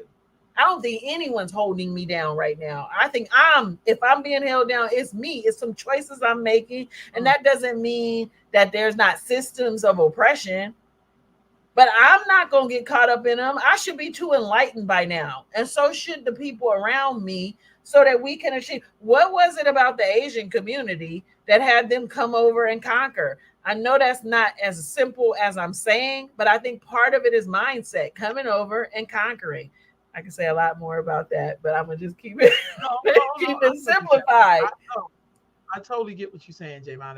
That's not a We far got to fetched get idea. it and we got to grind. We got to do it. And this is the next Look, slide is the last slide. I don't need to talk about it because we talked about it, but it's one of my favorite slides. The revolution will not be diversity and inclusion trainings. Because if we got to train you to do that, you'll never get it right. right? If you didn't come knowing things are fair and just, you got to be policed. We got to audit you all the time. That's it, Ro. That's the presentation, and it has changed a lot since you saw it. Hey, but all the information in there is still good because I feel like the case for reparations has so much more to do with what you presented. To be honest with you, it had a lot to do with that. As you know, in California, we had a chance to have two bills heard on the floor, and the Black Caucus did not let that happen because they didn't want Gavin Newsom to look like he was not going to pass it. Here we Mhm. go again in our position as slave protecting his master. They should have let it go ahead and roll through. And I just feel like that's like, how can we get free when we have people who want us to still be enslaved? How can we get free when people have an investment in our enslavement? How do we Mhm. get free? Like I often feel like slavery lasted so long, and I'm not saying white people didn't have nothing to do with it in that time period, but I also think a lot of us had something to do with it. because we was not gonna move. And Mm-hmm. I don't know. I feel like that's something that we have to come to grips with in our own community. That we participate in this and just be clear on your sides. Quit showing up. Because if that passed, those same Negroes let me get my butt in line. Like, no, dude, you was holding up the process. So you get to stay over there with who you was holding the process up with. So I don't know. I thought about what happened in San Francisco when that happened to us in Sacramento. And I don't know if we're all talking to each other. But the same thing happened in I Frisco. saw And that. the beauty about San Francisco and then knowing you is that you get me a lot of see what I find is happening now. You have a whole bunch of handkerchief head Negroes attempting to tell you what your reality is. Mm-hmm. Like I know it's not funny when somebody asks what the economy was under certain people, folks gonna say, "No, that's not how it was for you, dude. You weren't me. I'm telling you what it was like for me." You Mm-hmm. know, same thing with this reparations. I'm just not understanding how the Black Caucus did not push that forward. It was just two bills, Yeah, and in the I end, saw they that. showed. I saw that, and my first thought was, why would they even get in the way? Like, let it go to. It doesn't matter what. I read some things that said, oh well, the reason why was because there's some budget issues and whatever it is. Let Gavin Newsom vote on it, right? Let's see how the vote goes. Let him give commentary about it. It's not our job Right. to make it easy for him to hide behind whatever is going on, right? Like, at least if I can understand. I mean, California is in debt. Come forth and tell us why and tell us what your plan is. Like, you don't get to hide behind that. Here's the thing that I am not a Democrat. I'm just not. And I'm not a Democrat. I am a supporter of reparations because I believe that my grandmother is old. I My great grandmother Molly Berry was alive until I was in my 20s, and her mother was a slave. I got to see what that had done to her in her language. I can only imagine, which makes me sad, what my ancestors went through. I think that wealth was transferred. I don't get the argument when they say, why does the government have to pay? I wasn't born in slavery. Well, the government has to pay because the government was a part of the destruction of Black people. And I talked about that in the timeline, right? Like, the government gave slave owners, plantation Reparations. owners, let me say, not slave owners, but plantation owners who owned enslaved people, reparations. So, yes, they're on the line. And unfortunately, it's your tax money that's on the line. But that's why, like, it's not a mystery. It's because that's who partaked in that crime. But I haven't forgot those things. I'm not a Democrat. I wouldn't vote for Biden. I never vote for the person who said Black people are super predators. I don't feel attached to the Democratic Party. Now, I have eyes. I will vote anyway for the right person. If a Democrat steps up and they're doing amazing things, they have my vote. But if they don't, I'm not tied to the Democratic Party because that's the party of our ancestors. If we were to be honest, it was Republicans that I hate to say freed the slaves because after everyone we talked about, but Abraham Lincoln was a part of the Republican Party. It was the Republican Party who sent the Union Army down. Now, they did a lot of stuff, and it's not the same Republican Party. So I'm not here to argue stuff, for parties. But I'm saying I don't feel tied to generational commitment to the Democratic Party. I feel personally like there are some very dangerous things happening in the Democratic Party. I feel like our children are under attack. I could not vote Mm, for people who seem to be obsessed with separating me from my child. mm, I couldn't do it. I cannot be committed to people who don't believe that a nuclear family is important. Now, are all families nuclear families? No, that's not my business. But to come to the conclusion where there's no value in that when family is the center of community is concerning to me because it absolutely the human brain has boundaries.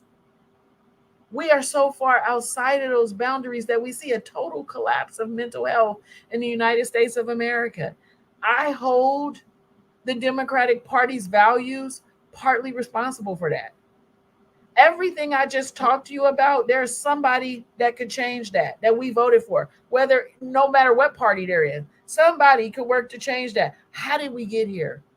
Because no matter what people argue, the Democrats have been in power a long time. There was a stint where there was a Republican president, but before that, the Democrats were in power for a long time. Come Mhm. on. I agree. That's all. I mean, I don't really have to say a lot about it. I saw that and I was like, hold people accountable. Gavin Newsom needs to come forth and say, I wasted somebody's time for 2 years to do a study so that we can get to this Yep. point where I'm not going to acknowledge any of that data. Or I'm grateful she did the study because now, as soon as we have X amount of dollars, we will move this forward. In fact, I make a motion to change this bill. Let's pass this bill pending the funding coming in or whatever it is that he needed to do as the mayor.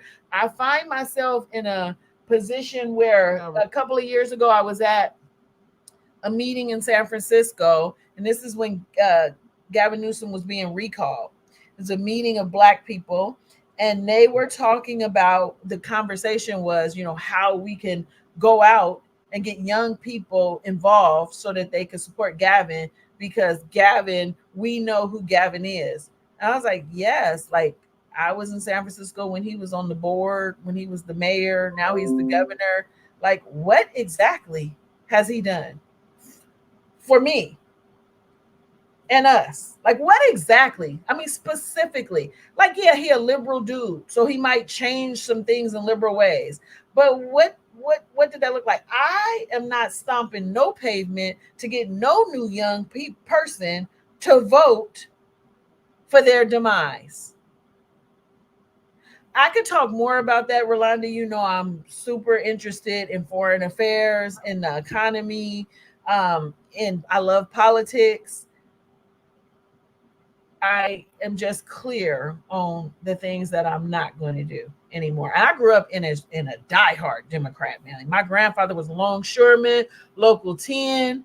I grew up scared for my life if I would cross a picket line. Like I grew up, and I'm happy. I'm happy about that, but I also have eyes.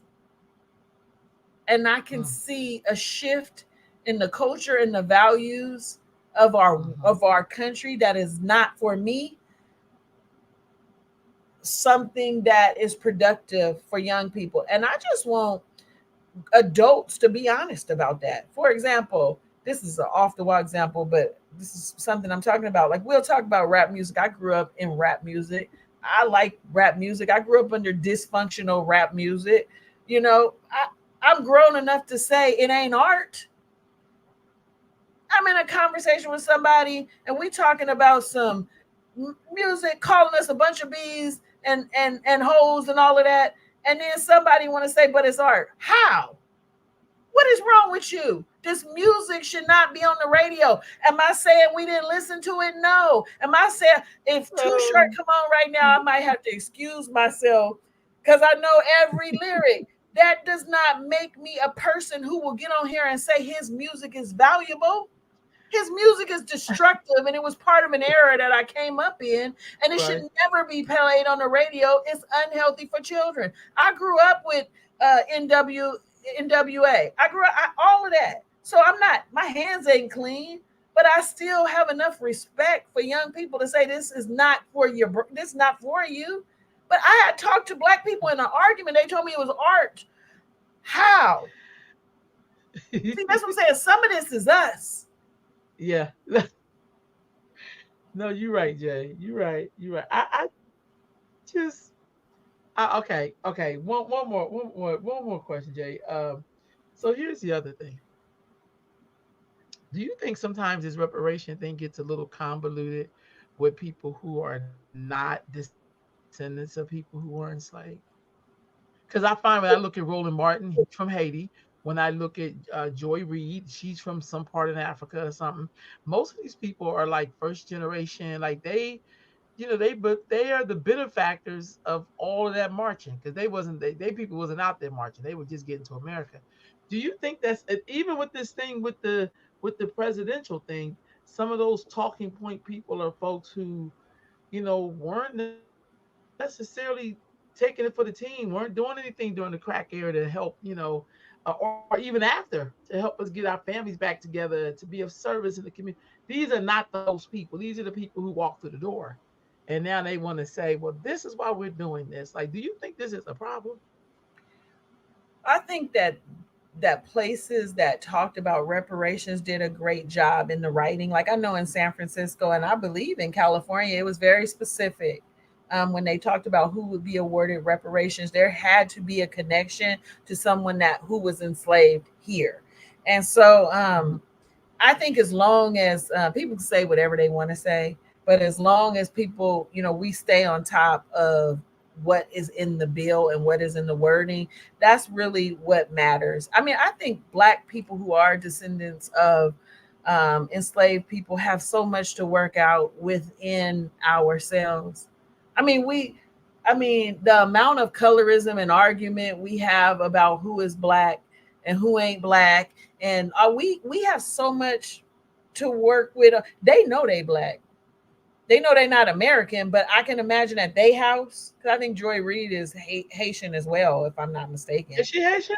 I thought Is she? she was, but maybe I'm it's not the sure. White House, the that Yeah, lady she who's is. She is. The one that's yeah. the I thought press Joy secretary. Reid She's was like, too. And I feel like these are people who come from Black countries who know they're Black. And they did not have the same experience. I mean, I started the presentation saying, look at me. On any given day, I got to argue if I'm Black. Damn, my grandmother was jet Black. My grandpa was jet Black. My people from New Orleans. I mean, you know what I mean? It's just, it's hard. It's difficult. And it takes, like, I had, thank God for my dad who put something in me where it's like you say whatever you want to say. I'm very clear on what I'm supposed to be doing and what I'm doing. But I'm just for us, we have so much work to do around that. Like I every time I think I always for some reason I'm an optimist and I always think that we made so much progress. And then I go online and I see something so stupid. I was this morning I went on TikTok. I will stay on TikTok for 30 minutes. This is me. And I read, is it Ice Spice? I think her name Ice Spice. I don't One Spice. Um, she didn't lost like a kabillion zillion followers because she said some stuff about dark skinned people and she like looked like me. She weird looking though, but she looked like me. But I felt like, and then they said the person who told on her was like her best friend who dark skinned, and I was oh, like, where oh, do we like where do we get this from? Like, but why? but but Jay, I feel like until we really have that real conversation, because I keep thinking we want to get to the end of shit without going through shit. Like for instance, I mean, shit, I'm in the middle, right? But I also feel like we'll be acting like we are all having the same experience, and we are definitely not. And it's okay to say, I could tell you the experience that Londa's having, but this sister over here who's clearly Black, her shit may be different, and it's okay for her to tell her story without me acting like I have to be your representative because historically, lighter skinned people were the representatives. Like we knew that white people, that's why it's fair skin, they have a fair shot of being respected, of getting their needs met. Well, we act like that dark skinned group don't even have the right to say what the fuck their experiences have been. And I feel like that's the Mm-hmm. tough war that we can't even have a discussion on because some of us would, you're not one of those people, Javon, but some of us are guilty of doing colorism for real. And then we're gonna get embarrassed like that's white supremacy. No, that's your ass. That's you doing colorism. I worked for a woman for Mm-hmm. 25 years that was a straight colorist. So it's kind of like that shit But hurts. that's why I And then think that's what we sometimes got when to I do see that work. yeah, I agree. I agree. That's why when I see like Joy Reid, when I see the one lady who's the press secretary, notice how they look. Notice what side they standing on. Mm-hmm. Because Mm-hmm. normally they wouldn't have that job Absolutely. historically. That's why I said they come in, and a lot of times, they come in as other immigrants, not really having a great respect for us and the work that our ancestors did. So I just feel like here's the thing. Like I am happy that I accept black people for being black people, but I'm gonna need you to just do black people stuff. It's just like I have that my condition is I'm gonna need you to do black people stuff.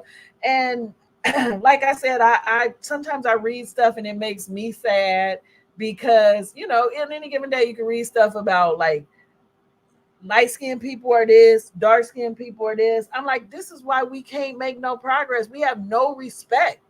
Like, no respect. That's what I'm just so grateful that I started with the picture of my grandmother and I got to have a great experience and have appreciation and value for the experience. And I can say, like, I look at Joy Reid and she black. You know what I mean? I look at the other one, Jean Pierre. She's black. She not there's an experience that African Americans have had that they haven't had. Now they did have an experience, right? Like there was brutal slavery in the Caribbean, so it's not like they didn't go through anything, but they weren't here. This argument that's happening is an argument in the United States about what happened to African Americans. Now Haiti went through a revolution and a brutal revolution, and they got their freedom. And I mean, I know we could say a lot about that, but that experience is not this experience, and that's why I say we just have to, and we have to remember this in all ways because sometimes we're driven by emotions. You can say whatever you want to say. I'm gonna need that paper to be very clear as long as the law passes and the explanation is clear, Yes, it don't matter how you feel or what about your yes, feelings. And it's I agree. important that the people who did do the work get these reparations. We won't win here. And here's the thing: like black immigrants aren't even loved like other immigrants. So you be them messed us up when you ain't gonna get nothing no way because it's just they not even. I would We say talk about that all the time. Like the Haitians can't even get across the border. they sure the hell can't. But yeah, I think also like that'd be like me and you going to Haiti and jump into their experience. And say this is what we need to do. It's like whoa, whoa, whoa, whoa, whoa. You just player. You from the U.S. We wouldn't do that though, Javon. We wouldn't jump in and be like, what we doing? And it'd be like, wait, you ain't even, dude. You just got your ass here. Like like we really wouldn't do that. Like for real. But I feel like there's a level of respect. Even when I'm in, the Caribbean or Africa, I go, I take a part of the experience, but sometimes I feel very African American, and I'm so okay with that. Not in an arrogant way, but it's like, yeah, we not, and a man beat my ass no stick. That's not gonna work because I'm going to jail. Cultural That differences. I mean, look, they were showing a video of some man beating the hell out of a woman. This is over in the Middle East somewhere, and I was just like, did she just? I mean, then the other man got off the horse and helped him beat her, and I was like, what the?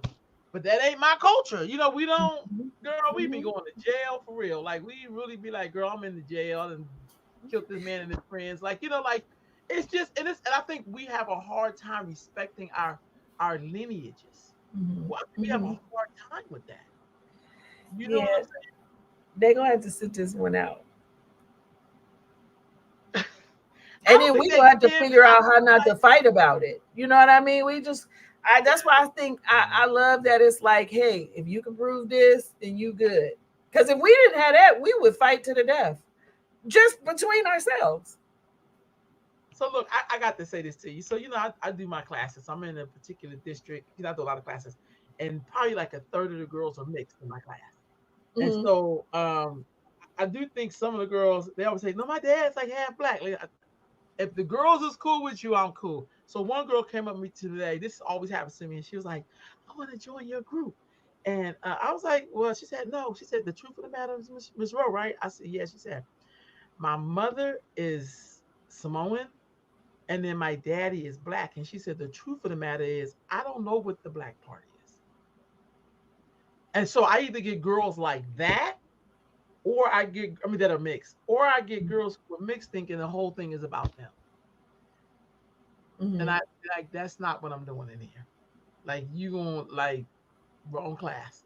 And Yeah, then they that's used to that rap. That's art. huh? That's that rap. That's art. Right, you know what I'm Creating saying? that. But she was so honest in saying, I know I'm mixed with black, but I don't really know what that means. And I feel like Mhm. that's so because we'll be seeing people like, oh, I'm really black because that's like saying I really have a tattoo. It's like no, no, no, no, no, no. What does that mean? Like, Mhm. what does that mean? Like, there's some stuff we be like, I can meet somebody and be like, no, they really black. No, for real. Like, I know they look like that, but they black. Like, we Mhm. can tell. You can be like, no, that person, that I bet you she black. And then she's like, oh yeah, I'm black, even though they look like something else. And then there are times it's like, girl, you just saying that, but you don't have a clue, and that's okay because I don't even know where you really get to learn about being black and what things you pick and choose to share with somebody that's like that, Mhm. depending on whether your mama's crazy or not, Mhm. your daddy crazy or not. Like, you know what I'm saying? It depends on what they wish, because sometimes we're passing out things that's not healthy, even if you black. You True know what I'm that. saying? True. And that, and but the same, right? Like, because so do other groups. They pass down things that aren't healthy in their community, and they have, see, that's one of those challenges. That's one of the reasons why that African American experience was different, right? Because the things, the dysfunctional things that we pass down, we sometimes create it because of dysfunction, right? Like, it's not an attachment to Africa. That's why you could be I get there it. and be like, man, culturally, I feel different because of that Yeah, disconnection. So when you look at Joy Reid or one of them, when they're coming, they're still coming connected to their culture and yeah, things like, and we're not. It is, that's an interesting question that will probably be dead if it ever gets answered. It's like, what is it like to be African American? Like, what is it like to be black people in America that descended from enslaved people? I mean, there's a culture because it was made by our people as they were overcoming everything that was being done to, and that's different. That's why yeah. it's different. That's why it's hard to coin what it's like to be African That's real talk. American. That's why I feel like Michelle Obama and Barack Obama are different people. Like, if we was at their house, it would probably be two different conversations and some of the same conversations because that I DNA get that. going down through Michelle is a little bit different. That's real I, talk. I don't I No, don't I mean, I I get feel that. like the sister that's Samoan and black. Samoan, if you was on the spectrum of black, the Samoan part was getting pretty close. I was laughing when I worked at Rams because we have a program for Samoans, and there was somebody who was challenged with that program, and I was like, girl, whenever you look at the public housing in San Francisco, the Samoans was always there. They was a part of that culture, and they, a lot of them blended. My friend Right. Cynthia, her children's father is Samoan, so she'll be fine. The other ones, No, I just noticed those are the two distinct kind of girls sometimes I'll be having when I have girls who are like that. And I just feel like because some of that stuff is the dysfunction coming from their households. You understand what I'm saying? The other yeah. part is I've been with some Africans who would tell you, like, I'll be sharing, like, this African American experience, this descendant of enslaved people, whatever. And they'll say, oh, yeah, because when I got here, I had a problem with my job and I sued them. And I said, how do you think you were able to sue them? If you had showed up here in 1952 with that bullshit, you'd have been swinging from a tree. Mm-hmm. But you get to do that because you're here because of some sacrifices that happened. Now you showed up and now you can sue the person for not giving you whatever you deserved. I get it. But you don't Mm-hmm. even know that benefit didn't come because you were that great. It came because a lot of sacrifices that people had to fight for and laws and stuff that we got put in place that you can even hire an attorney that would take your case to help you Mm-hmm. sue the state and you got paid. Yeah, and that's across the board. You know, that's across the Yeah. board. Like, when whoever is getting those rights, like, somebody paid a price, Yeah. I just thought that was interesting. I and was like, they wow, don't like, exist. I'm gonna say, when you come to America, the reward is very different than when you go to other places. And so, I went to medical school in Mexico, and when I went to Mexico, my experience as an immigrant was very different than the experience that Mexicans or others might have when they come here. And it wasn't a bad experience. It just costed me a lot. I was thinking about, I was just talking to Fitz the other day about how difficult it is, like, to live in a country that doesn't speak your language. Like, English is not their language. And but when I called somebody, nobody said press 2 if you want to speak English. You know what I mean? Or nobody, I mean, I had to overpay for my visa. I was overcharged for a lot of I, things. Like, there was no one making it easier for me. I couldn't do a lot of things because I wasn't a citizen. And so I think that another thing is that when we do go places, the expectation of how we integrate is a little bit different than the expectation when people come to America. agree. I agree. I mean, you Yeah, have access to a lot of different things. they accommodate you a lot. And funny in today's world, but I bet you if you showed up here in 1952, Yeah, like they wouldn't give that. we didn't do well. Why y'all ain't speaking English? Like sometimes you still have those relics around being upset. Why is this in Spanish? Why? Because the people here, some of them speak Spanish, but they be like, this is America. Speak English. Like Mhm. some people still would say that, even though they didn't stole the place from somebody, but still. So I don't know. I just feel like I don't know. Like I feel like at some point we have to do the work so that we can have mutual respect for whatever the experience is. Mhm. You Mhm. know what I mean? But it seems like we don't do that. Yeah, I think that was my message. I mean, I feel like at this point in my life, I've had to really embrace the do for self message, like, which is how I ended up on a farm.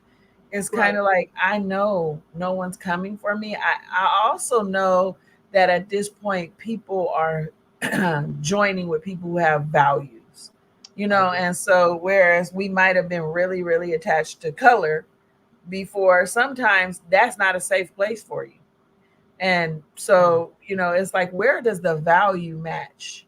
Where can I put my, if I'm not homeschooling, where can I put my grandbaby in school where she'll be safe as far as what is taught to her or what is done at school? Or, you know what I mean? Like, what I feel like there's maybe a little bit of a value separation. I can't wait for anybody to grow good food for me to eat, or to, like, I can't wait for anybody to just do some of the things that I'm trying to do now for a better life. And I think that we more of us have to get together on that value system. Like, more like, as I'm talking to you, I know we talk about things like this all the time. Like, how do we do this, or how do we do that? How do we bring health and accountability back to us so that we can be part of change, part of progress? Like, what does progress even, we hear so much about progressive stuff. When I say safe for my grandbabies, I mean, I want my grandbabies to go to a school system where the school system feels like I deserve to be a part of what is happening in her life. Oh, your grandbaby is off today. Let me give you a call so you can come down here and work with us to figure out what's going on. I find that, today the school district, or the schools, one of their greatest goals is to separate your child from you. Your child can go to school and do dang near anything. We have these clinics in the schools, and those clinics work with your child to do things that you don't know about. I mm, think that that's very unsafe, especially when I don't know your value system. Like, I don't want my child vaccinated. Why do you think you can do it at school? I don't want my grandbaby to be, in California, there's a law. The law in California is 12 years old. So at 12 years old, you can have birth control options and abortion options and reproductive options, basically, without your parent knowing. No really? child at 12 years old should be having sex. No child. I agree. Why are you making a way for my child to do it easy? If you are, you should be sneaking. Now they'll say, oh, well, there are some children who are being molested or are victims of incest. Well, I think we should come up with systems to help those children, because they do exist. But you don't blanket a law and bring all 12-year-olds into this system where you pumping birth control in them, when anybody who works in reproductive health knows that a 12-year-old is not a girl. A 12-year-old girl is not going to ask a boy to wear a condom. She don't have the strength to do that. She's not going to make sure it happens, nor is she going to take a birth control pill every day. So then you're going to pump her up with Depo and all of the things that come with that because she's too irresponsible to take a pill every day, yet not too irresponsible to be having sex. Because she's not going to tell a boy to put a condom on. But that's what you can expect at school. Wow, that's true. I support people who say I send my children to school for reading, writing, and arithmetic. I support that. I didn't think I would, but I definitely support. I don't need you to go outside of that. I don't need you to teach Black history. Nobody. I need you to teach whatever you're gonna teach that's gonna help them get it. I'll take it from there. Hell, when I grew up, all the people were angry all the time. They said Black people never get to learn the truth about themselves at school. They'll never learn their own history. They don't never learn the real history. And then when it got said, well, we're not going to teach Black history, then Black people started losing their mind. I was so confused. Like, but you said we never learned the truth, but this is a win. Now we can teach in community or teach at home so our You know children can what? get the truth. You know what? But I think that's what makes me feel confused about this election. Like when you tell black people how bad something's gonna be for you, but you've been living in this shit being bad this whole time.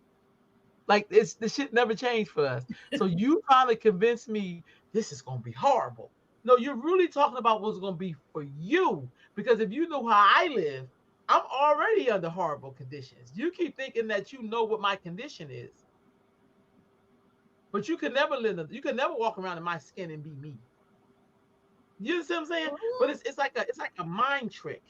Like how you gonna convince black people of something that's gonna be bad for them? But we already living in that. Have you ever driven by black? Have you ever tried to get a job by black? Have you ever shopped while you was black? You ever just walk down the street as a black person? I mean, how you gonna tell me what something's gonna be in my reality when I'm already living in that reality? Been living. Didn't you see the whole PowerPoint you just did? You didn't see all the things that y'all was in the one thing, you started another thing. That was the crazy part. We're gonna let y'all be free, but we're gonna come up with sharecropping. We gonna we need free labor. We're gonna do convict leasing, or we gonna stop that in 1971. I'm just saying, and then 1971 in the summer, y'all come up with massacre. I'm just saying, like it's like it never stops. So quit acting like this is an experience like that used to happen. For black people, it's one long ass continuous Mm, event mm. that never stopped. So who are you convincing? And why are you mad when I don't believe it? Because I live it. I But see what's how hard killing black me people is other have Black people doing that. Other but Black people shaming that's the Black people because of how they want to vote. that's the overseer though. That's how I know we participated in slavery. That's how I know that. Because these people are so willingly, you know, what's that one quote? We wear the mask that grins and lies, or like something like this about. He said, but some of y'all can't wait to put the mask on. Some people did that to survive. Y'all do that like that's support. That's your culture. But Mm-hmm. I think that's what cracked me up. Not to mention, you don't feel like you have to address me and my concerns. I Mm-hmm. mean, hell, usually the politicians, especially white men, they'll just lie to your face. We'll take that because we've been taking it all this time, right? Most of the they gotta give us no explanation. That's disrespectful as shit. Like you can't Wow. even say to me like, you know, you gonna sign something. You can sign the shit now. Mm-hmm. Mm-hmm. So I don't know. I'm just saying. I'm not telling people who to vote for. I'm just saying. I think this is dangerous times when you can't even say your opinion, and that's how you really create revolt and revolution. When you start shutting people down, people will revolt. They'll start But hooking they up with don't do that to other people. It's an art. expectation that other people can vote however they vote. But when it comes to our community, it's like, no, you only have one way to vote, and it's the way we tell you to vote. That's why I get excited when I be like, I'm not doing that at all. Okay, you remember we was in Detroit. We went to the damn movies to see. Remember, I was talking the whole time. It was like Oh, the purge. the Purge, and the thing that got on my nerves the most as with everybody killing everybody because it's the purge, except for black people got to be responsible the way that they kill people. I was like, we can't even be like everybody else and kill people like they were doing in the movie. I'm not saying kill anybody. I'm just saying they kill them. This is the purge. Get to us though, and the person who's been horrible to us, we gotta be. See, to me that was so subliminal, Javon. But except it was blatant. It was like, wow, we gotta.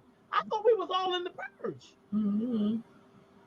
I Why remember the rules that. different? Why the rules different for me? I was so heated. Remember, I said I can't watch this shit. Like, cause I just hate like you tell us like we like everybody else until we start, activating like we everybody. Then you're like, and it's like, well, didn't you say we like everybody else? But no, there's rules for you. And I Mm-hmm. think that's what the whole lesson that we're getting as a people, for those of us who identify as us, that there's always a different set of rules for you. And don't you forget it. Yeah. That's what we told your parents. That's why you can't have people cut you off from your elders, because your elders will tell you that. Mm-hmm. Sometimes elders will say stuff, and I'll be like, "Ah, I want this to be true. Wouldn't it be true?" You'd be like, God damn. But they was here before. They survived these people. Mm-hmm. They survived them. So they already know, player. They already know. We keep thinking we know something that they don't know. Well, we being trained to do that. That's part of what I said about the danger of the school system and everything now. It is happening to us, right? Like you just take your child to school and that's happening. Our children are being groomed to be separate from us because we don't know. We don't know. We don't need to know. We not supportive. We don't I am the one that's going to be with my child good or bad.